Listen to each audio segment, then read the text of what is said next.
उत्तर प्रदेश में तीसरी बार प्रचंड बहुमत की मोदी सरकार बनाने के लिए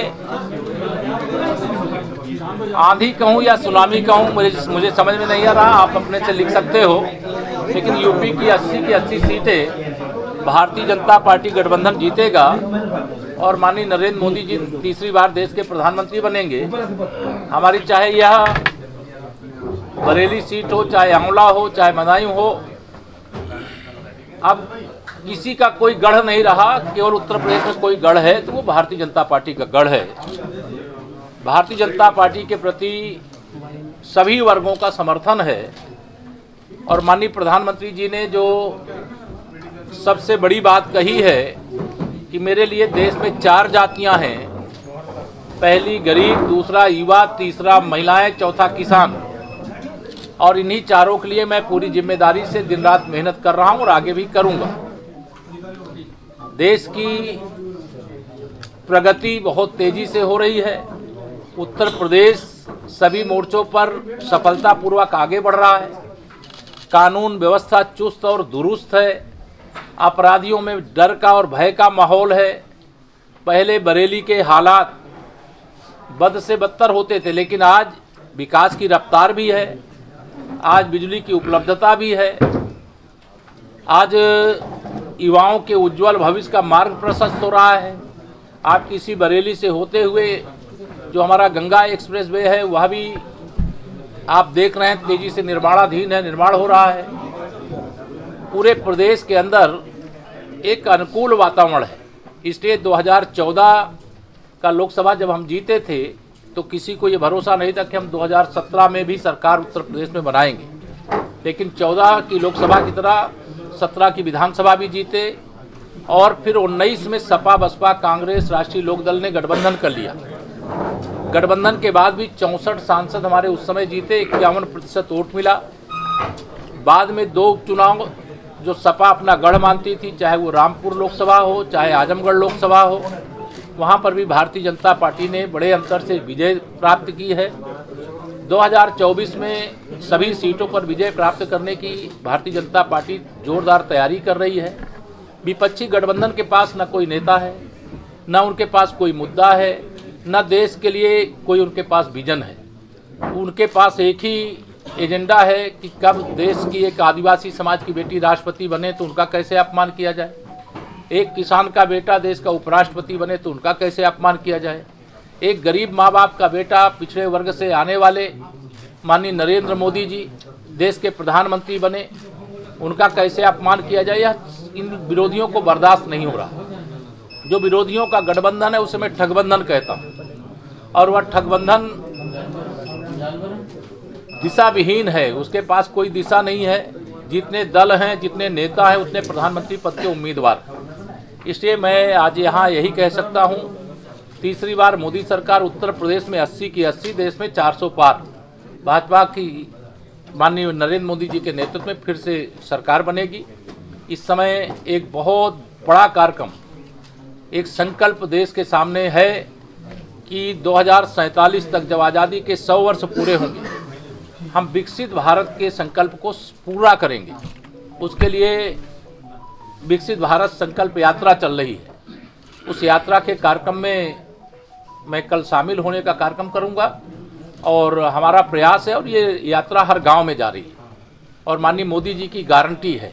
गरीब कल्याण की योजनाओं का लाभ लोगों को मिला है और जो वंचित रह गए हैं उनके लिए जहां संकल्प यात्रा जाती है वहां पर सभी विभागों के स्टॉल लगते हैं। कोई किसी योजना का लाभ पाने से वंचित है तो वहाँ फार्म भी भराया जा रहा है, और जो फार्म भराया जा रहा है उसको सूचीबद्ध करके, क्योंकि माननीय प्रधानमंत्री जी ने जो कहा है उसको मैं दोहरा रहा हूँ आप सबके माध्यम से, मोदी जी की गारंटी की भी गारंटी है। इसलिए देश पूरी तरह से भाजपा के साथ है, देश की जनता भाजपा के साथ है, देश का गरीब, नौजवान, किसान, महिलाएं भाजपा के साथ। एक